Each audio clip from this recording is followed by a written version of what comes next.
नमस्कार शेतकरी मित्रांनो, स्वागत आहे आमच्या शेतकरी मित्र 1994 या यूट्यूब चॅनलवर। शेतकरी मित्रांनो, भारत हा कृषीप्रधान देश म्हणून ओळखला जातो, म्हणून शेतीला खूप महत्त्व आहे। म्हणून शेती हे शेतकऱ्याचे खूप महत्त्वाचे उत्पादनाचे साधन आहे। तर शेतकरी मित्रांनो, आज आपण टोमॅटो लागवडीविषयी माहिती बघणार आहोत।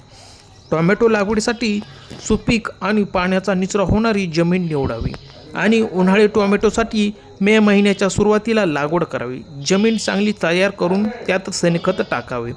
रोपे साधारणपणे 30 ते 45 दिवसांची झाल्यास लागवड करावी। टोमॅटो वेलींना आधार देण्यासाठी काठ्या किंवा तारांचा वापर करावा, जेणेकरून आपले फळे जमिनीच्या संपर्कात येणार नाही। शेतकरी मित्रांनो, टोमॅटो पिकाला गरजेनुसार रासायनिक खते द्यावीत। टोमॅटोला विविध किडी आणि रोगांचा प्रादुर्भाव होऊ शकतो, त्यामुळे कीडनाशक आणि बुरशीनाशक यांची वेळोवेळी फवारणी करावी।